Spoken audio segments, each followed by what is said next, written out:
thank you. Thank you. I am delighted and deeply honored to have been elected your magistrate. Magistrate, yes, yes. Yes, thank you. I am delighted and deeply honored to have been elected your magistrate. And now, I make this solemn promise to you, good citizens. And now, I make this solemn promise to you, good citizens. Under my leadership, you will finally enjoy the freedom you deserve.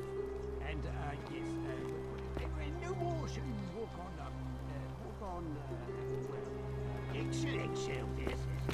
No more shall you walk on eggshell, feeling simply to live and breathe because the tyrant Sentius told you it was forbidden. Yes. But my first act is I hereby announce the day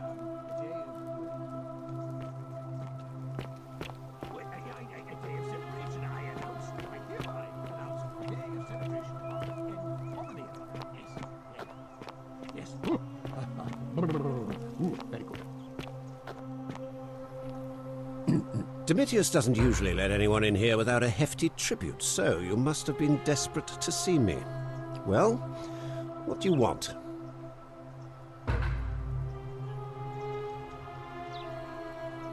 I'm Malleolus, and if it wasn't for this interruption, I'd be practicing my victory speech for the election later today.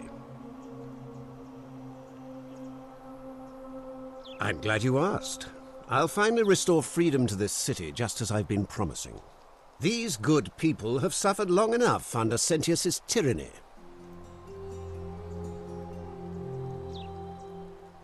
By declaring there's no such thing as the Golden Rule, it's a children's fable exploited by Sentius to frighten us into submission. Wait, don't tell me you've fallen victim to that monstrous lie? Nonsense! There's no way you can prove that. If it was real and you'd seen someone break it, then you'd be dead already.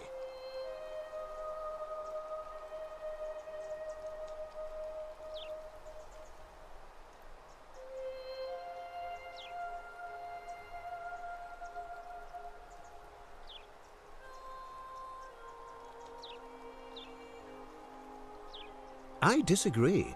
I'll be guided by what is best for the city's people, and that means giving them the freedom to do as they wish. True, but that is simply because you are mistaken.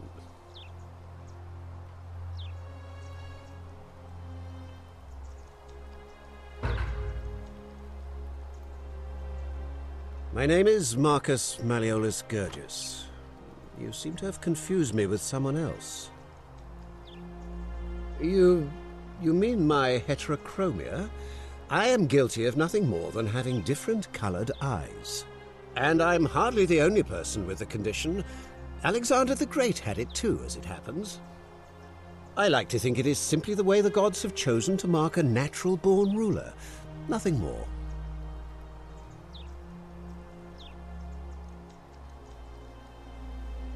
Well, I am not suffering from any delusions, as today's election will firmly establish. Unlikely, because it simply isn't true. Now, was there something else you wanted?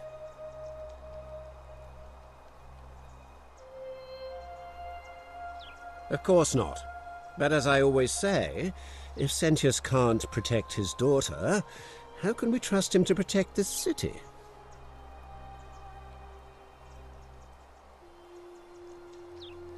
Look, if you're trying to find her, you may wish to check the cisterns beneath this villa. Domitius says he saw a body there some weeks back. Of course, just to be clear, I take no responsibility for what happens to you down there. I'm afraid not. We're stuck down here together, for better or worse. We're all going to have to make the best of it. You mean the children's fable exploited by Sentius to scare us all into doing what he wants? Are you insane? You barge into my villa uninvited and then make outrageous demands? Why would I withdraw from an election I'm bound to win?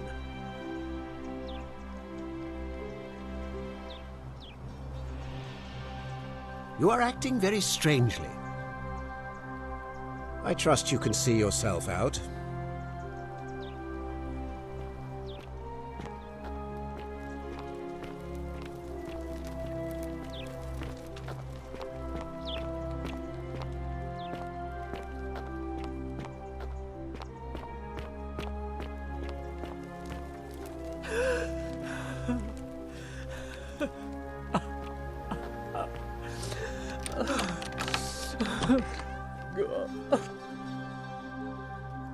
You're not supposed to be in here.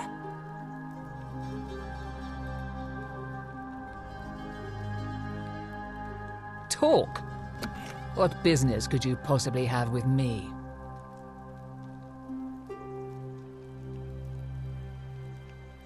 I think a better question is, why am I being interrogated by a stranger who just barged into my villa? I have quite enough marriage trouble already, without having to explain to my husband why I am receiving strange men in private.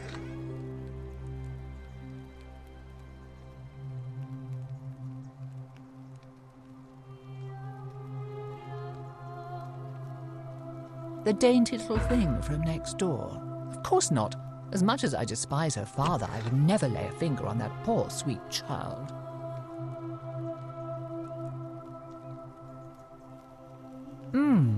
An intriguing proposition. Go on.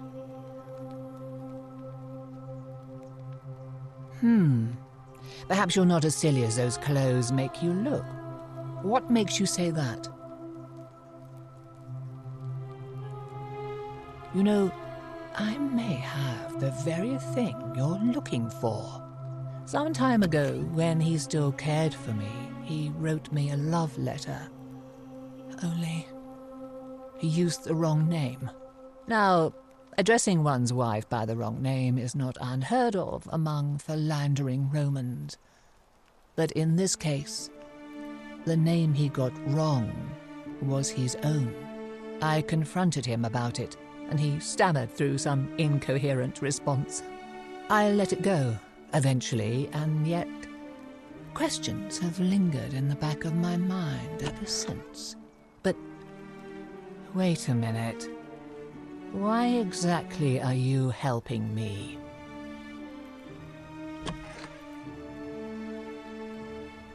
Oh, aren't you charming? I'm quite sure my husband would seethe with impotent rage if he overheard you say that. I love it. It seems our interests are aligned. I imagine knowing his true identity will give me the leverage I need to manage him appropriately. But first, I need you to do something for me. I want you to bring me some wine. Just one small urn should do it. Oh, don't look at me like that. I know this must be hard for you to wrap your sweet little pleb head around. So what do you need me to spell out?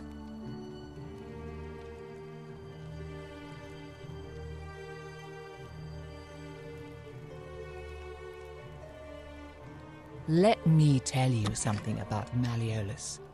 He talks a lot about freedom, but what he doesn't tell you is that he means freedom for men.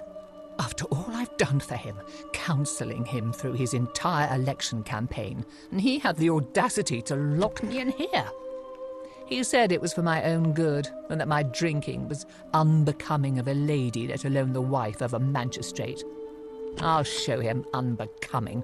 Tonight, at his victory party, I'm going to get good and merry, and if he tries to discipline me again, I'll threaten to expose his true identity in front of everyone. I am so looking forward to it. So you'll help me? Thank you. Here's the letter.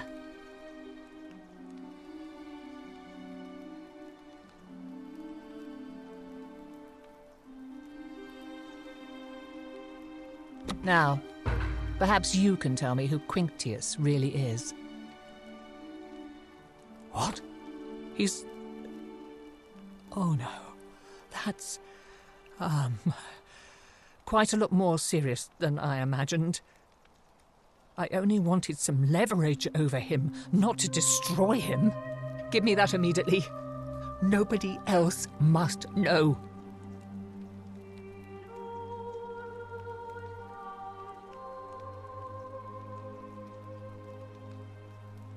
Thank you. Now, I appreciate your, discretion in this matter. I think it's best if you go now. We'll speak no more of this.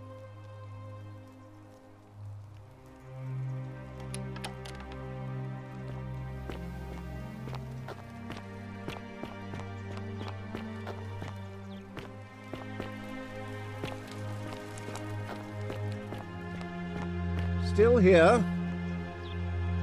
You again. What is it now? Are you insane? You barge into my villa uninvited and then make outrageous demands? Why would I withdraw from an election I'm bound to win?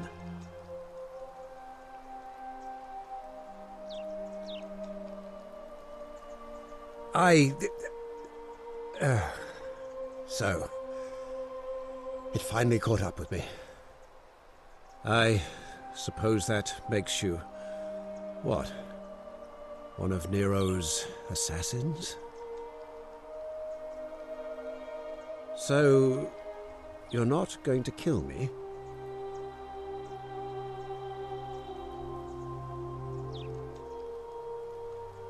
Oh, so much work and money.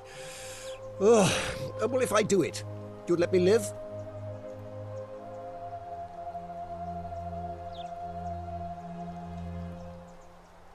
Fine. Ruling this cesspit of a city would have been beneath me anyway. I'll have Domitius notify the priestess of my withdrawal and release those two from debt bondage. There, you got what you wanted. Now, please, leave my villa and never speak to me again.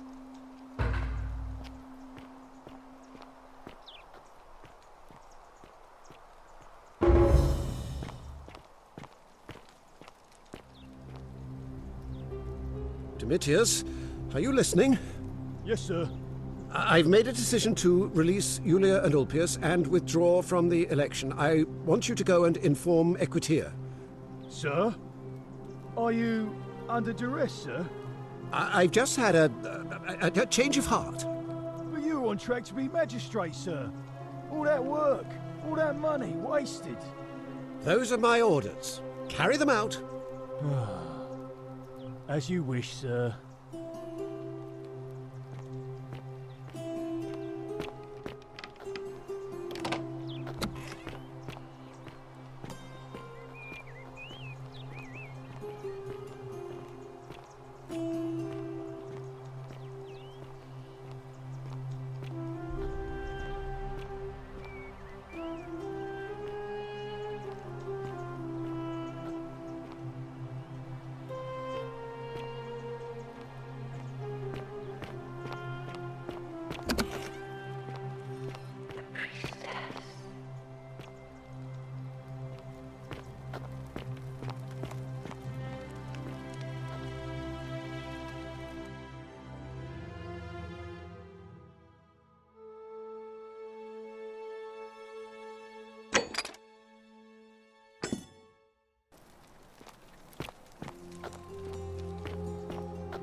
Priestess, Malleolus has decided to withdraw from the election.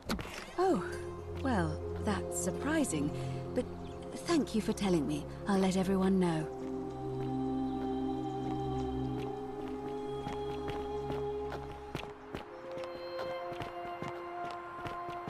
Citizens, I have an announcement. Malleolus has withdrawn his candidacy from today's election. Unless any new challengers are nominated by nightfall, Sentius will be re-elected magistrate by default. That is all.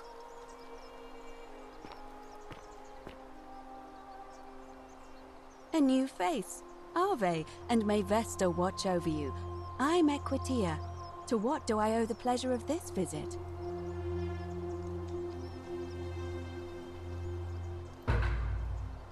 Oh, how lovely. It just happens to be my favorite, too. Who do I have to thank for this? I see. So, it's from Galerius, then? Of course I do. I think everyone in the city knows. That man is a wonderful human being, and my favorite person in the world. But he is the least subtle secret admirer you could imagine. The way he looks at me with those puppy dog eyes. Plus, he's been trying for weeks to get his hands on this flower. He went to so much effort, too. Suspending that rope above the lake, inventing that pulley device all on his own. He'd just stand there each morning, looking at the flower, trying to summon the courage to seize it. Oh, my heart. Tell that adorable oaf that my Vestal's vow of chastity ends once I turn 36. So if we ever make it out of here, and he doesn't mind waiting a few years, then tell him I love him too. I hope so.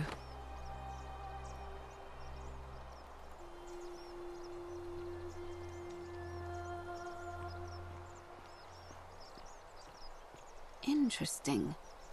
I'm not sure why you're telling me, but you've come to the right person. Did you find a pattern then? What have you noticed? Yes, I understand many of our friends were carried here by a river current.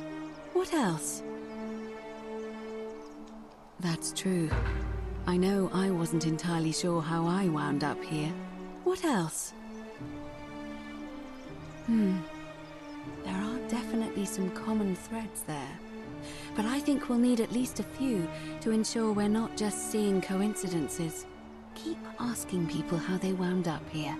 I don't want us to rush to any conclusions yet.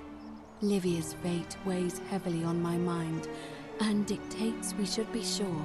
Yes, you should ask the others first. Well, Malleolus has withdrawn for some unknown reason, so unless somebody else is nominated by the end of the day, Sentius will win by default. Why do you ask?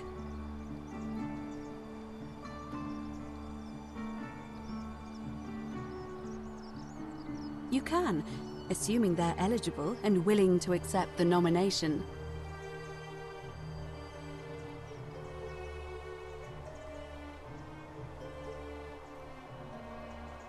Oh, what a good idea! He is a virtuous and decent man, after all. I happen to agree he'd make a wonderful magistrate. Certainly. Come back to me once you've acquainted yourself with the rest of our neighbors.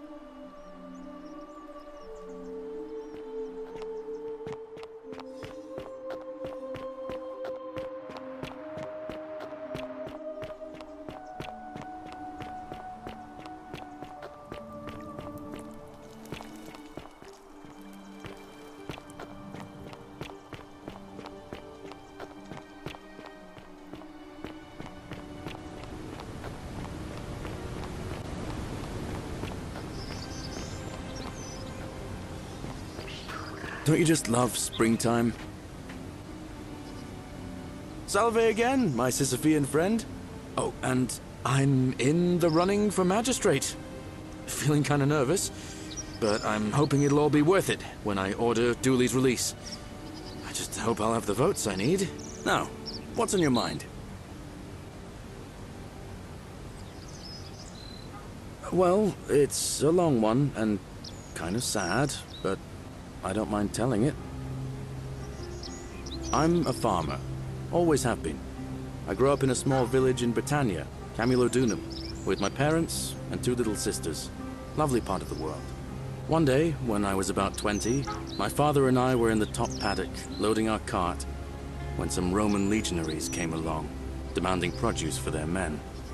My father told me to run into the house for his axe, and so I did. Sprinted so fast I almost threw up. But by the time I got back, He was bleeding out on the ground, and her cart was empty. That was my first encounter with the legions. My mother died of a broken heart soon after, and things went downhill from there.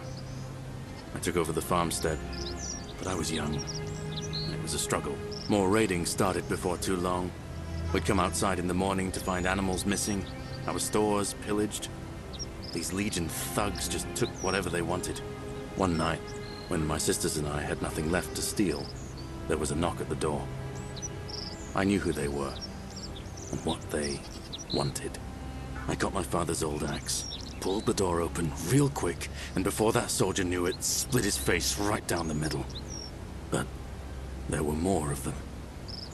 I never saw how many, because the next thing I knew, I was waking up with a mouth full of dirt and lungs full of smoke. My home was reduced to ash.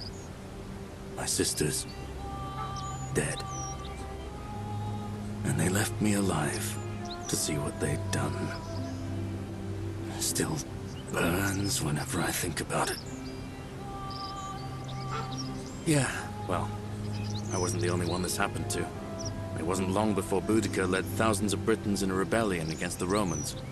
Unfortunately, there were just too many of them. And those of us who survived, they enslaved. So, then I found myself being transported all the way to Rome to be sold to the highest bidder. I spent a few years working for my new master, learning the Romans' ways, Romanized my name and everything. Tried to escape a couple of times, but they always found me, and I'd just end up right back where I was. I'd probably still be there too, if it wasn't for the stampedes breaking out. You see, about 7 months ago, an enormous fire broke out in Rome. Everybody was running down toward the river, screaming and shouting. I'd never seen anything like it. Human beings acting like cattle. I got swept up with them somehow, and the rest is a blur. The next thing I knew, some stranger was dragging me out of a river. Stumbled across this place, and I started my life over again. That's what I thought too, for a while. But it seems the gods aren't done tormenting me yet. See, I finally had my own farm again, safe from the grasping hands of the Romans. Or so I thought. Until Sentius the Decurion demanded I hand over all my produce. It's for the good of us all, he says. Only he takes the best bits for himself, of course. He even told me if I refuse his demands, I'll break the golden rule. I'm not sure I believe him, but then, what if he's right? So, it turns out our dear old magistrate is no better than the Legion thugs who took everything from me. I'm right back where I began. But don't you worry, Nemesis is waiting, and he'll get his, one day. He'll get his. Forget I said that last part, will you? I get carried away sometimes. Thanks, friend. I knew I liked you. Anyway, that's enough of me rambling. Was there something else you wanted to talk about? Thanks! What did she say? Venus, that is the best news I've ever heard in my life. Oh, thank you! Thank you so much! You have no idea how happy you've made me. I wish there was something I could do to thank you properly, but I don't have much to offer you. All I can do is tell you where there's a secret stash of coins you might be interested in. In the rock tunnel near the stairs, there's a little doorway set into the rock. Inside, if you look carefully, you can see a chest. Unfortunately, one of those golden huntress statues is blocking the path, and I'm not game to move it. If you can figure out how to get past it, I reckon there might be a small fortune waiting for you. I hope that helps in some way.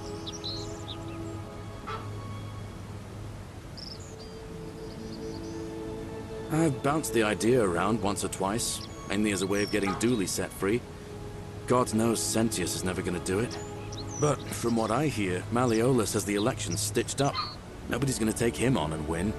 And maybe that's not such a bad thing. I mean, he talks a lot about freedom, so I'm hoping if he's elected, he'll release Dooley from his cell. That's good enough for me. He did? Oh, that was unexpected. I wonder what could have possessed him to do that. Well, I guess it's time for me to step up then. I'll let Equitia know I'll be running. All right, friend. Hope you find a way to break that cycle you're in.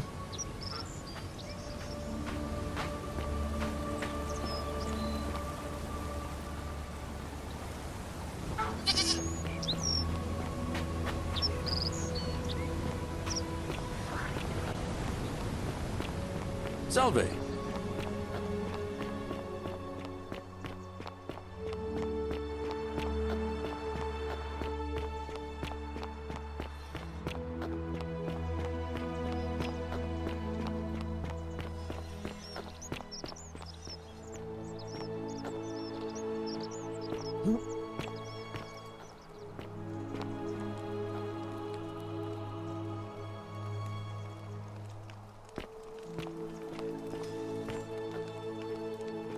Isn't Hello? the great temple majestic? Hello? My name's Dooley. I live here now because I got in trouble and they said they had to lock me up. I don't know. I don't remember things so good. I think it's just because I was looking for treasure.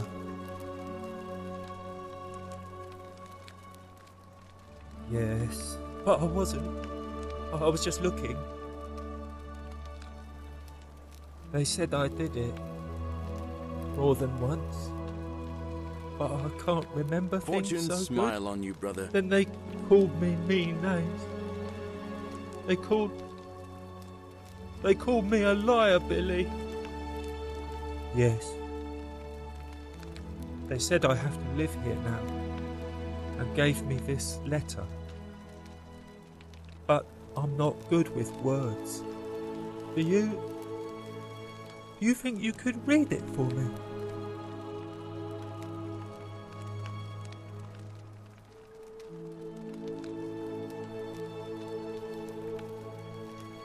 What does it say? My treasure. My friend Hannibal used to look after me. And he said he always would. But then, he died. It was very sad. He said if anything ever happened to him, I had to find something very precious hidden away. He gave me this key and made me promise to keep it safe until I found the treasure. But I couldn't find it. All I remember is he said something about the cisterns, but when I went up to the high one, they put me in here. Now nobody looks after me, except my friend Galerius and Ek, the priestess lady. She's a nice lady.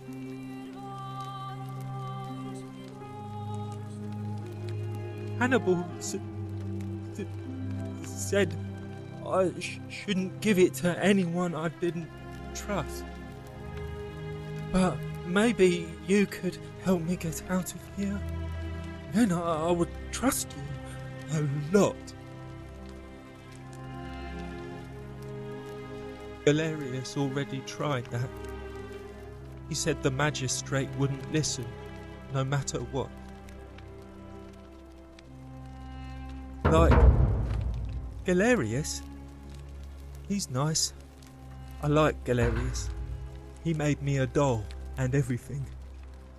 If you help make him magistrate, he can get me out of here, and I can give you the key to my treasure. Hannibal said it was in the cisterns. I can't remember what it was, just that it was way up high and very precious.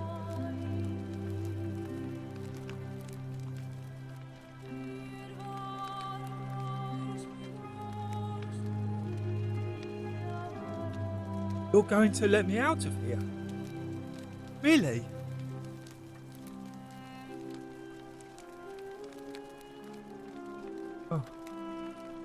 Please. I hate it here. It makes me very sad.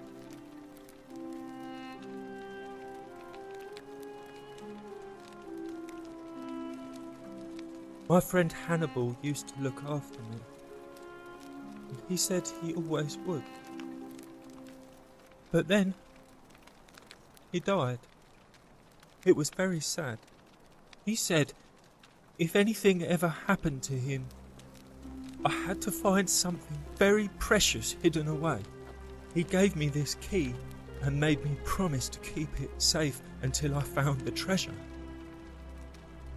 But I couldn't find it.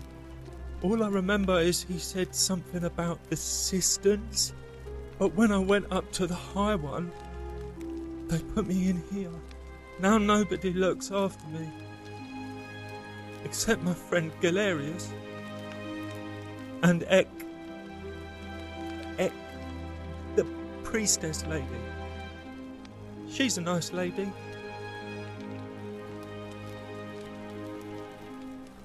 Bye-bye.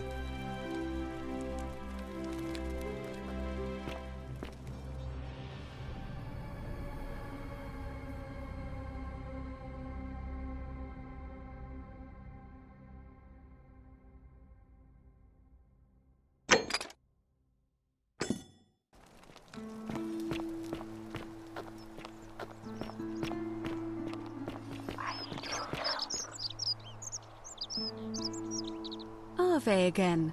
Did you find what you need? And did you notice anything? A pattern? Yes. I also had such an encounter. It's as I feared. I think I understand what poor Livia has been going through. Let me ask you this. Did you happen to encounter a stranger in the forest before you arrived here? And did you happen to catch her name? I see. And was this Karen, by any chance, wearing a hood? Because I've seen her before. There's something I think you should see. I think you'd better follow me to the baths. But don't follow too closely. We can't have people thinking we're bathing together.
Oh my! I've never seen a lamp like that. Praise Apollo.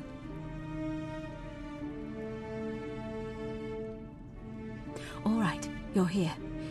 You were asking how I knew the young woman you met by the river was wearing a hood. Here, look down at the bottom of the baths. It's a little hard to make out in this light. If only we could see. Oh, what a marvelous lamp. But do you see it? Somebody waking up by a river in a forest to find a hooded figure with a coin. It's just as you described it, only your pronunciation is a little off. The name you heard wasn't Karen. It was C-H-A-R-O-N, as in Charon, the ferryman of the dead. Charon, who, in exchange for the right coin, helps the souls of the newly deceased cross the Styx, the river that separates the land of the living from the land of the dead. When I dragged you out of the river, I thought you were never gonna wake up.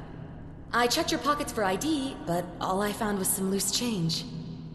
Feels like I've spent my whole life in a dead-end job with an endless commute. Sorry if I sounded cagey, it's just that I don't always get the best reactions when I introduce myself. My name's Karen. There are a bunch of old stories about the gods punishing people by making them do the same futile task over and over. But on the bright side, at least you're not stuck in the underworld like they all were. I'm so sorry, my friend. I'm so sorry. I take it you know what this means. I'm afraid so. It's all starting to make sense. All these people whose last memory was running from the fires toward the river. It seems none of them escaped with their lives after all. Perhaps we should be grateful they don't remember their final moments. It also tells us that the Golden Rule is the work of Pluto, the god of the underworld, and why his epithet has always been Father of Riches. I know it's a lot to take in, and you look as if you have questions, so I'll try to answer them if I can. That was my first thought too. In the old stories, the underworld was where the souls of the deceased were taken. But it was also possible for the living to reach it without dying, if they were particularly fearless. So I'm afraid I don't know. Oh, I'm sorry. I keep forgetting you're not from here. If you were Roman, or even Greek, you would know these stories. Each of them is slightly different, whether the storyteller was Plato, Homer, Virgil, or Ovid. But they always involved the souls of the dead meeting a grim ferryman named Charon on the bank of a river. It was said that he'd help the new arrival cross, only if they could pay him with a coin, an obol. That's why it was once our custom to bury our loved ones with a coin in their mouths. Charon's obol, we called it. Of course, an obol was a kind of Greek coin, because we inherited this knowledge from the Greeks.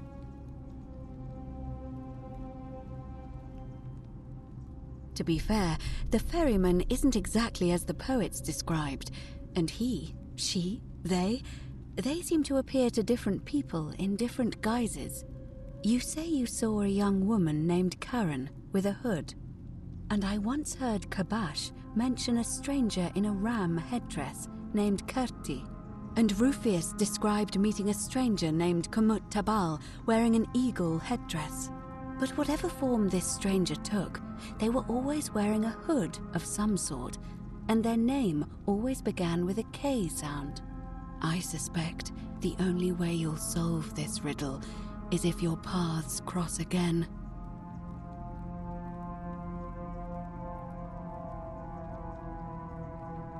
Good question. Let's see. In the stories, Charon would always require a coin as payment for passage across the river. But that never made any sense to me. What does an ancient immortal being need with coins? In our case, it seems Charon didn't take the coins we had. He or she merely checked we had one in our possession. So, maybe there's something special about the coins each of us had on us. That might explain why we wound up here, but so many others did not. No. I mean, I had my suspicions, especially after Livia's ramblings, but I would never have figured it out without your help, I promise you. Now that we know where we are, we have to figure out what to do about it, if we don't want to be cast into gold for eternity. We don't have much to go on, except the old stories. I remember 4 in particular about heroes in the underworld. Hercules, the demigod and son of Jupiter, Orpheus, a Thracian poet, Sisyphus, a king of Ephyra, and Aeneas, a Trojan hero. Hercules was able to leave the underworld because he cowed its god with his strength. Sisyphus and Orpheus both relied on their wits instead. They persuaded the goddess of the underworld, Proserpina, to help them escape. And finally, Aeneas was able to escape with the help of a spirit guide, who led him through a secret gate. So it seems you have two options: to confront the god of the underworld head-on, or find a way to escape with the help of Proserpina or some other guide.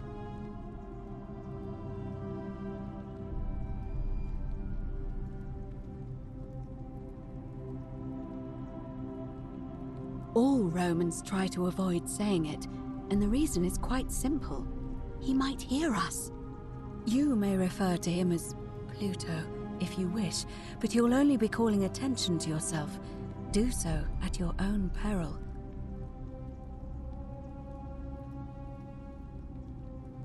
Shh! Is everyone so blunt where you're from? Oh. That option would be the boldest, but also the only way to learn the truth about the Golden Rule, and maybe even put an end to it. As I said, Hercules managed to overpower the god of the underworld, but he was a demigod. Forgive my candor, but you are no Hercules.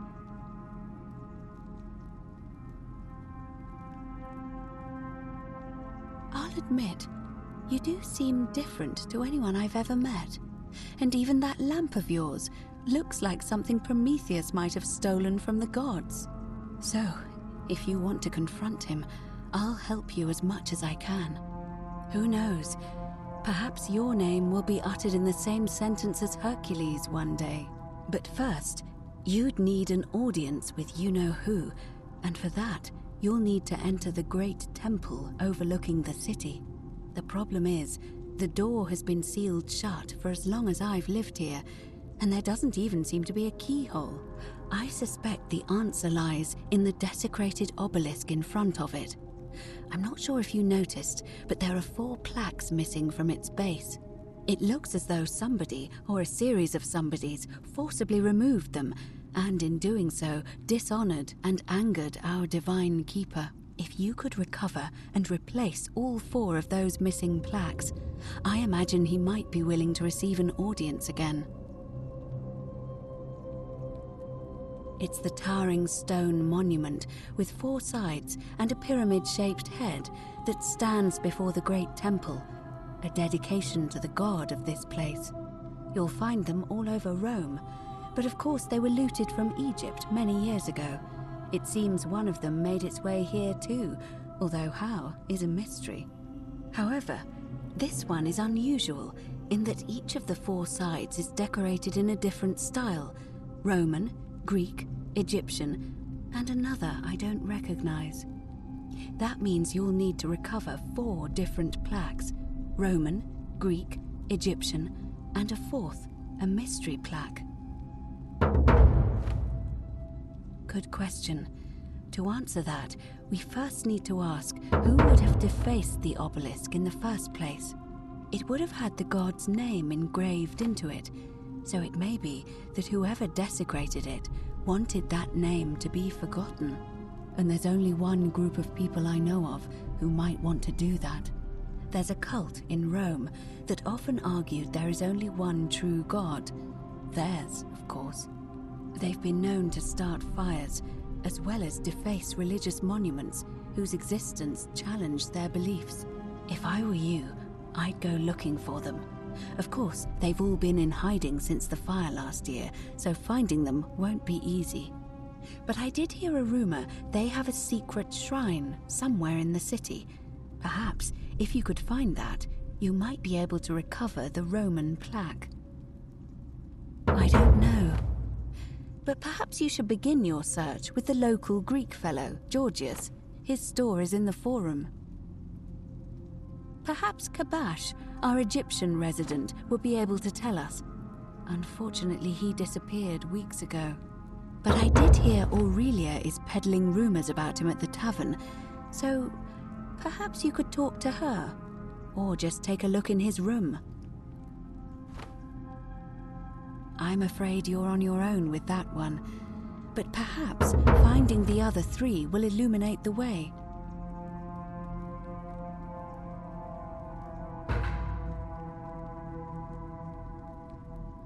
As I mentioned, both Orpheus and Sisyphus were said to have persuaded Proserpina to help them escape, and Aeneas was guided to the exit. The problem is, Those are the stories of a poet, a self-aggrandizing king, and a brawler about their own heroic deeds, so they should be taken with a grain of salt. First, Proserpina. What we do know about her is, well, it's a grim tale. It's said the god of the underworld abducted and dragged her here against her will, forcing her into marriage.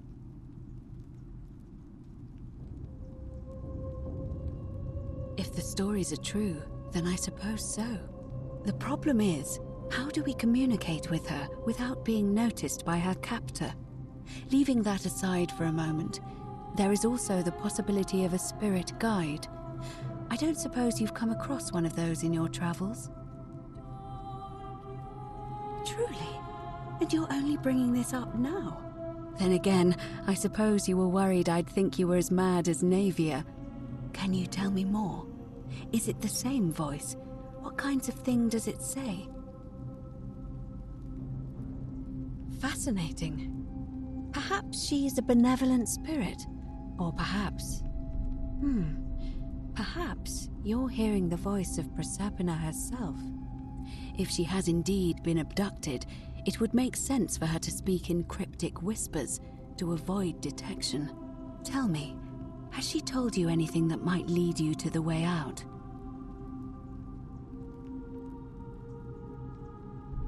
That is strange. There are no rivers here. Let me think on that. Well, as far as I can tell, water flows into the city from an aqueduct into one of two cisterns, the upper cistern. If that's the current she's talking about, then perhaps you need to get into the upper cistern somehow. I vaguely recall wondering what was in there, but the door at the back of the great temple is locked up tight. You might be able to get a key from the magistrate, but if that doesn't work, perhaps you can find another way in. Let me know if you find anything in there.